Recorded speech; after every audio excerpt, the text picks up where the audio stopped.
What's up, everybody? My name's Adam McDormand, and this is Medium Quality.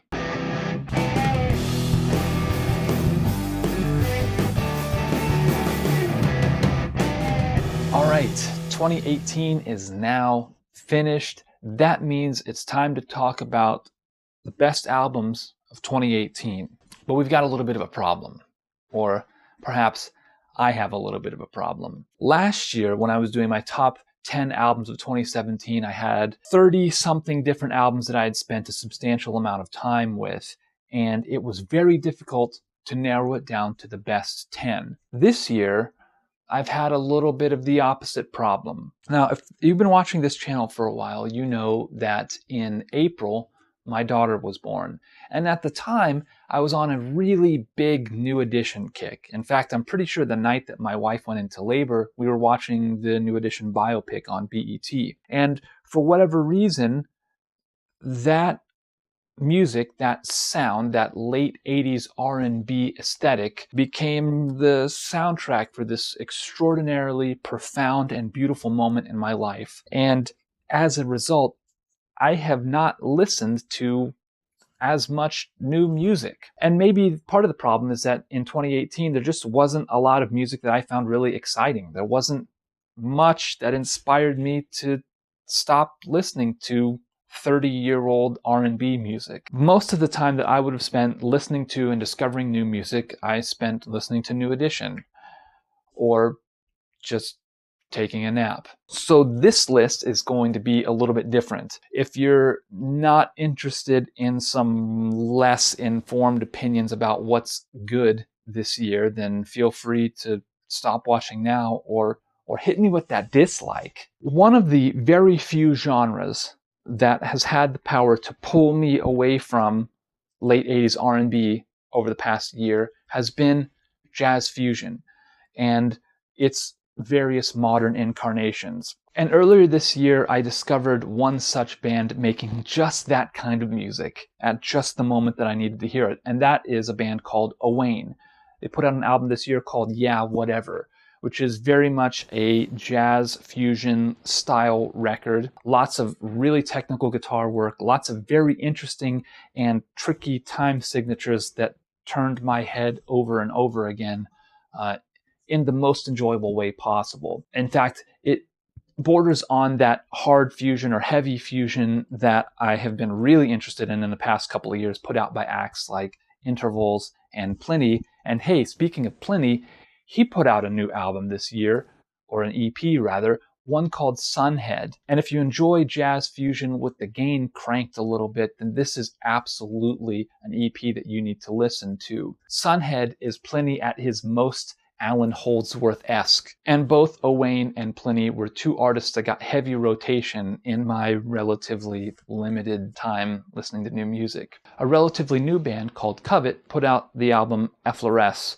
back in July. I've cooled a lot on math rock over the past several years. It used to be heavy in my rotation, often would show up in my top 10 lists and vinyl record reviews. I've just had a little bit less of an interest in that kind of music over the past year or two. That's not to say that I don't still enjoy it.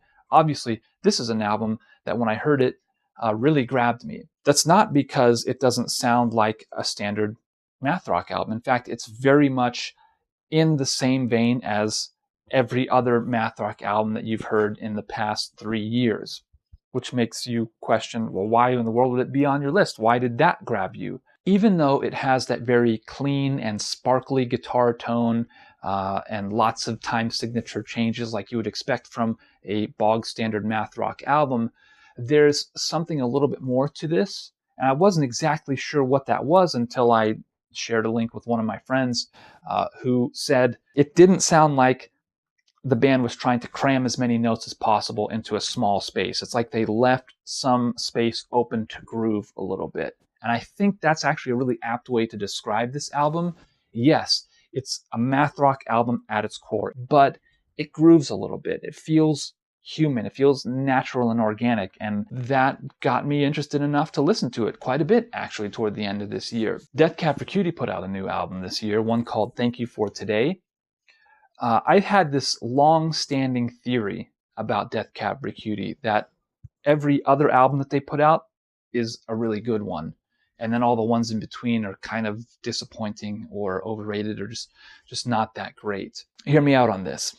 In 2003, Death Cab put out their fourth full-length album. That's the first one that I really got into. It was an album called Transatlanticism. Very important album for me, very important album for a lot of people. Their next album in 2005, Plans, was, in my opinion, a little bit overrated. Now, obviously, that album gets talked about a lot because that was the album that took Death Cab mainstream.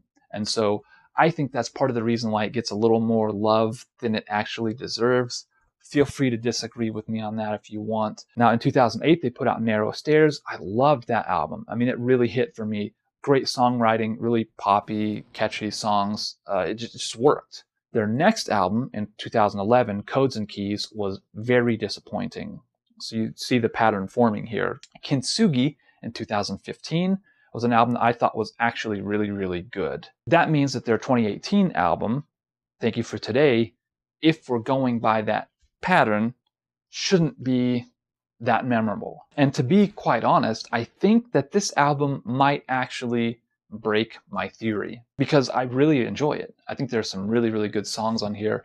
Speaking of bands that have been around for a very long time, Me Without You put out a new album this year called Untitled that I really, really like. In fact, here's a hot take for you. I think this might be their best work since Catch for Us the Foxes.